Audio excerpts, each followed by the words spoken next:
আজকে আমরা ফেসিবাদ মুক্ত হয়েছি। ফেসিবাদ বিদ্যাসকে আমরা আজকে যে মুক্ত হয়ে কথা বলছি, আজকে যদি ফেসিবাদটা থাকতো আমার মনে হয় সম্ভব ছিল কিনা এখানে 10 বার করে পুলিশ আসতো। তো আমাদের পুলিশের এনামুল আছে, এনামুল ভালো জানবে, এই বেচারও সুপারসিড হয়েছে।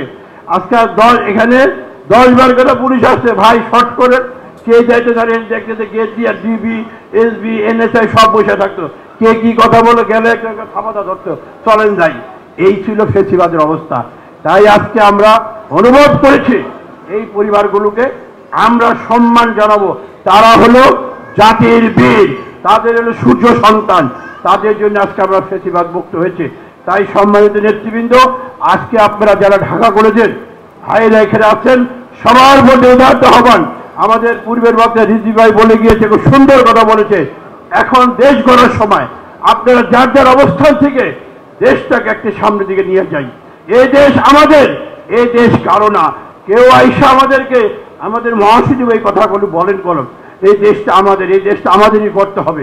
এই দেশটা যার যার অবস্থা থেকে এই কথাগুলি বলার উদ্দেশ্য, আমরা পাবলিক মিটিং অনেক বলি, অনেক কথা বলি, কিন্তু এই যে সমাজ দমাজ এটা আমরা কখনো পাইনি। কারণ এখানে সব শ্রেণীর লোকরা আছেন। আপনারা দেশটাকে সামনের দিকে নিয়ে যান যার যার অবস্থান থেকে। বাংলাদেশ একটি, এই দেশের বর্তমান সরকারকে আমি ধন্যবাদ জানাই, অন্তর্বর্তী সরকার ডক্টর ইউনূসকে। উনি যে সাহস করে নির্বাচনের তারিখ ঘোষণা করেছে, এবং কিছু কিছু লোক যারা তারা বলছে নির্বাচন হবে না, কতটুকু দুঃসাহস, কতটুকু খারাপ। আরে বাবা, বিএনপি তো 17 বছর রাজনীতি আন্দোলন সংগ্রামে মাঠে ছিল।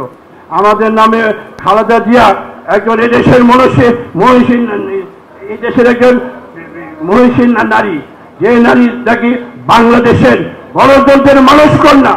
9 বছর উনি আন্দোলন সংগ্রাম করেছে, এই প্রেস ক্লাব তার সাক্ষী। আমরা তখন বয়সের যুবক ছিলাম, নেত্রীর নির্দেশে আমরা আন্দোলন সংগ্রাম করেছি।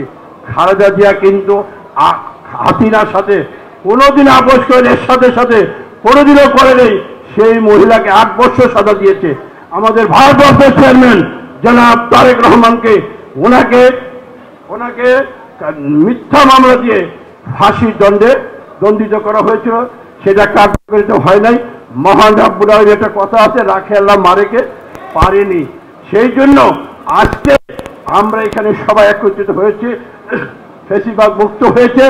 আমরা আগামীতে ঐক্যবদ্ধভাবে সবকিছু মিলে এই সমস্ত যারা নির্বাচন বিরোধী কথা বলে তাদের বিরুদ্ধে আমাদের রুখতে হবে যার যার অবস্থান থেকে।